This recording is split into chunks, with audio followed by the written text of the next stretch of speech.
Hello, everyone. This is Tom Fox backing in with Ronnie Feldman for another episode of Creativity and Compliance. Welcome back, Ronnie. Hello, everybody.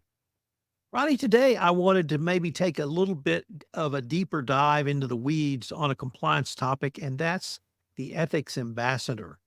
And an ethics ambassador is someone who is not a compliance department functionary or personnel. It's typically a business unit person who is given an additional honor or task, as the case may be, to represent the compliance function. It's typically a business unit employee outside the United States where there is either limited compliance resources or they're in a geographic area where there is no compliance resource. But an ethics ambassador, once again, is a business unit employee. They're given additional training and they will help lead discussions around compliance in the business unit. They will be a conduit for information if someone wants to raise their hand and speak up. And they'll generally wave the compliance flag for the compliance department in a business unit or geographic area where they don't have a representative. So, with that sort of background, what I really wanted to ask you is how can a company, number one, give targeted, effective training to an ethics ambassador? And number two, what are the types of resources you might suggest that an ethics ambassador be given or have to try to move this mission forward? Yeah, well, so I love this topic because as we talk to we talk to people in various levels of their maturity of their program, right? So at first they're just putting out bad training, but they're checking the box and they're making that training better.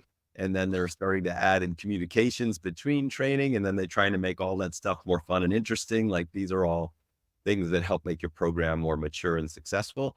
And then they start looking at things like these ethics ambassadors or compliance champions programs, which I love because if anyone who follows us on this creativity and compliance program knows that the biggest thing that we think that I think that for ethics compliance officers to should be doing is influence. We need to be influencing others because there's a few of you and lots of them.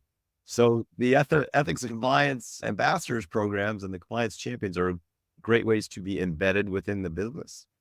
However, you can't just sort of give them this. I like how you said honor or task because that is the rub, right? It's like additional responsibility that is an honor, but it is a task. And some more often than not, these people are not being paid. So paid extra for their work. So this gets into why I think there's a lot of things in the world of comedy, improv, entertainment that are helpful for these programs. One is let's talk about just the simple idea of making it simple and easy for them to cascade information out. So if you want that, if you're putting, you have a policy update, you have a risk area that you're nervous about or whatever it is, you need to make it really easy for these people to then deliver those messages out. One way to do that is have information that is short and has some entertainment value. So the idea of a video short can easily be played during a Zoom call, during a Teams meeting. If there's a town hall, you can obviously play it up in a local, on a TV screen or on your intranet site. These are things that don't take up a lot of time and can be embedded within the flow of business, right? It doesn't necessarily have to be another thing. It's a commercial embedded during the regular course of business. I feel like we've talked about commercials before, but this is really great for ethics ambassadors because remember, it's not their full-time job. So you got to make it real simple and easy for them to add it into the course of their business so they can more easily cascade that information out. So short, sweet information that has usually actionable tips on what to do or not to do. And again, it's helpful if it's fun, interesting, musical, comedic, because then they're more likely to do it and it's more likely people to remember it. And part two of that is your lunch and learns, your meeting in a box, your micro learning.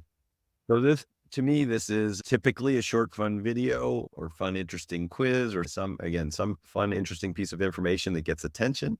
And then a slide or two about the policy and the tip and the thing that you want people to do differently with instructions for them on how to deliver that. So again, packaging that up into a nice little learning so that they don't have to think too hard about how to get that out there. I love the idea of the lunch and learn. So sometimes it's voluntary. Hey, we're going to be doing this once a month, once a quarter. You can tell them the why, and then you give them that little lunch and learns. A lot of our content tends to be used in these things because again, and our stuff tends to be fun and short. But then you have to build out a little bit of stuff around it so they make sure they land the point and they can handle questions and stuff like that. I have another part of this that I want to talk about with which what are your thoughts about that?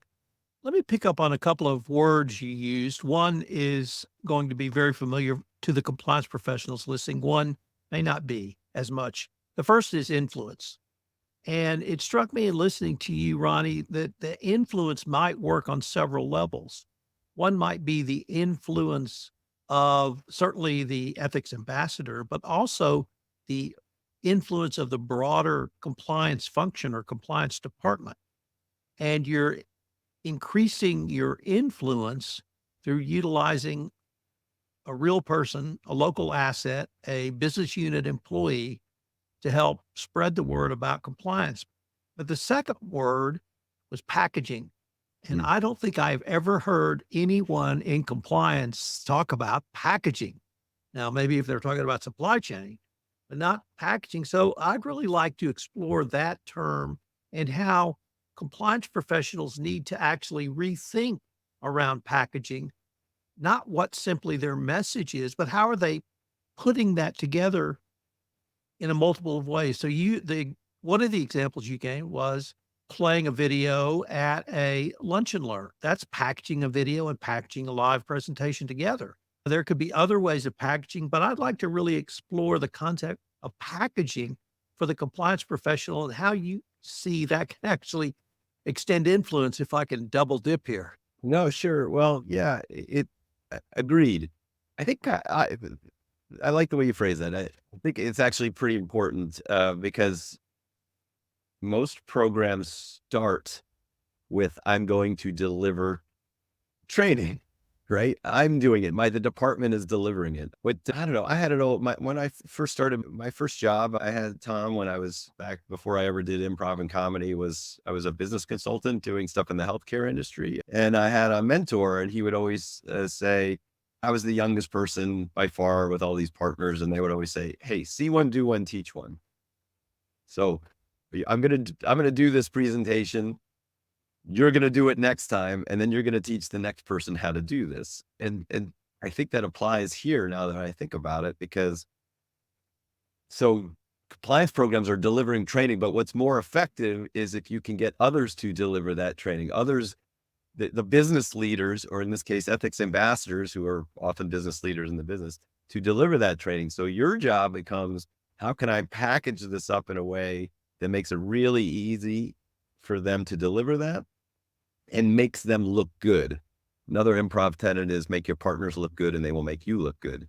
So if you can make your partners look good, your ethics ambassadors and your other leaders, they will help cascade that information because it makes them look good. And that's why being entertaining is a big part of this, or being creative is another way to say it. Because again, things don't always have to be funny but creative. There's got to be some entertainment value, some creativity to the way that this is presented, um, so that it makes them look good and people will want to pay attention to it. So yeah, I feel like the whole idea of influence is everything, honestly, because I don't know, there's other parts of this, like you want the ethics compliance team to have FaceTime with people. So that's important because you want them to be less scary and you want people to get to know them. People are more likely to ask for help if they know you, if it's familiar face. So that's true, but in addition, you also have to do that for these other people so that they become the face of the program. It's not an other, right? Ethics and compliance is part of who we are, part of the business. So we need to make others, need to help others carry it forward. So long story longer, creative packaging and simple and easy instruction, guidelines, and then you're there to help and support them to cascade it. So I have to ask you about see one, do one, teach one. Because here's the question. I was working for a company and they had a huge safety problem. And it was a multi-thousand employee company in the energy. arena, so high risk for safety.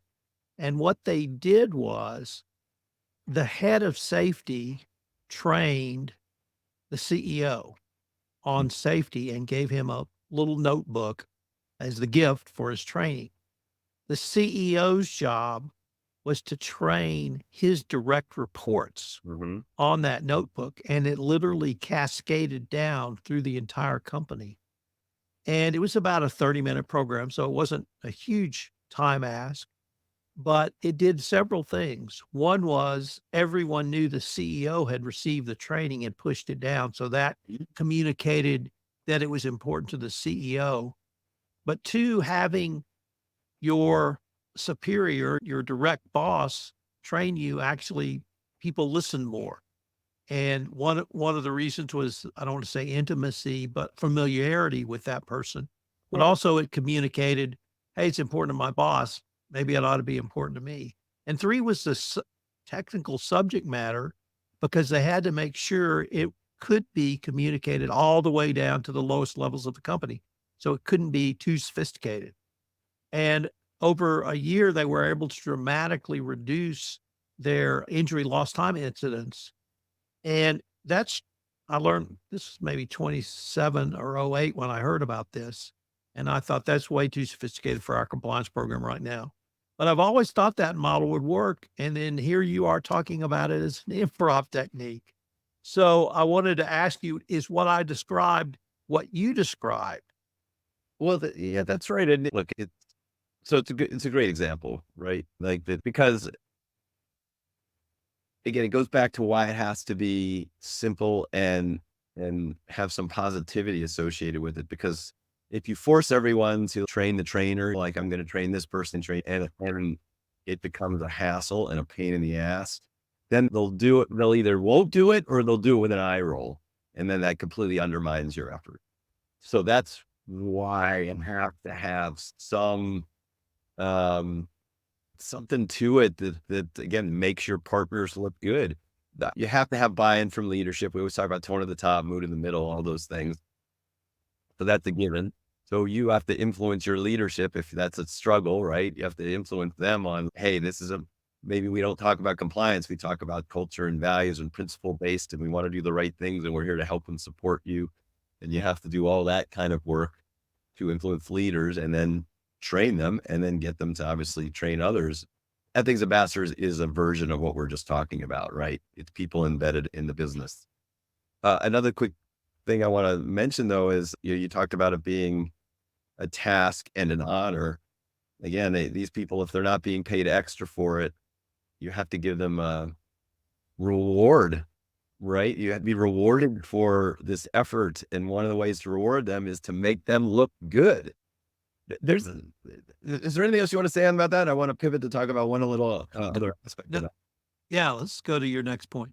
The other, I guess, weird work that we've done in this space is we do teach improvisation. We do training programs for ethics ambassadors, for leaders, for ethics compliance programs using improv and theatrical techniques.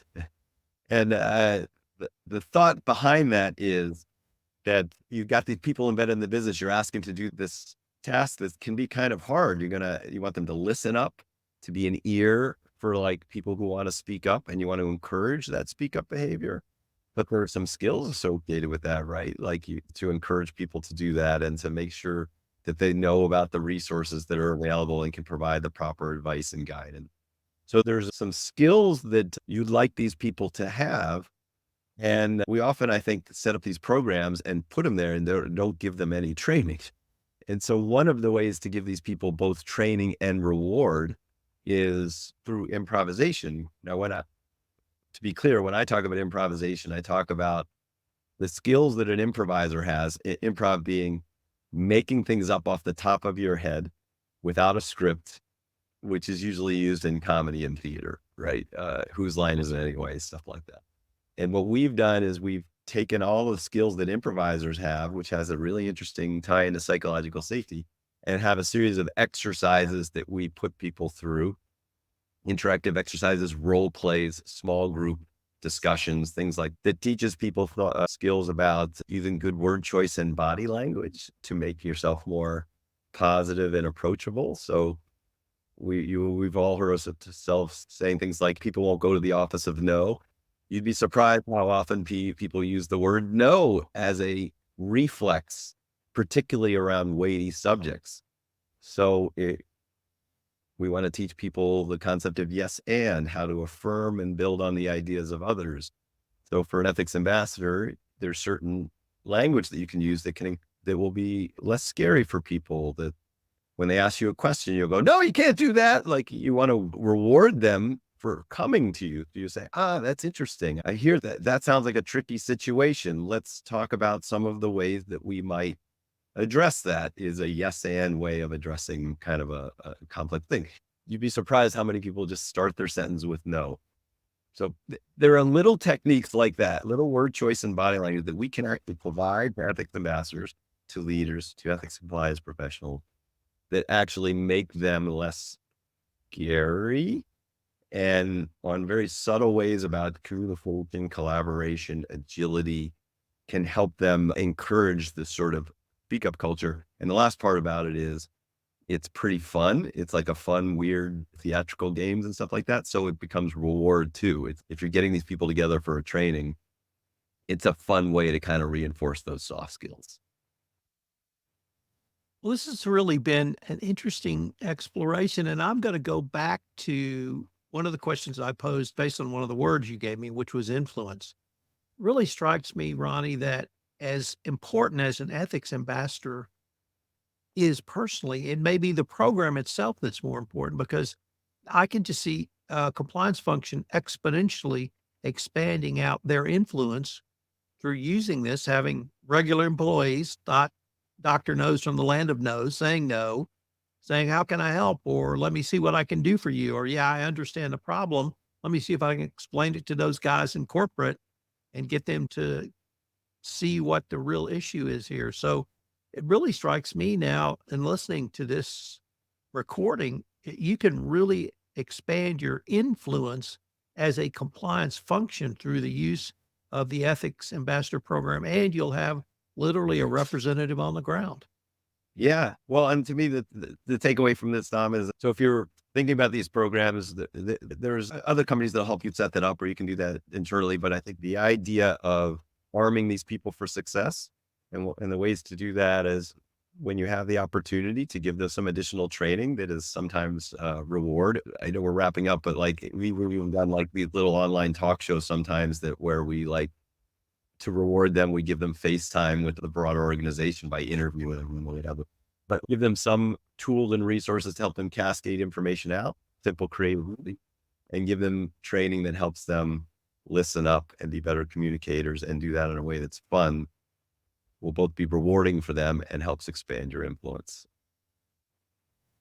Ronnie, I have learned a lot in this episode. This has been great. I look forward to continuing this discussion. All right. Thanks so much. Bye, everybody.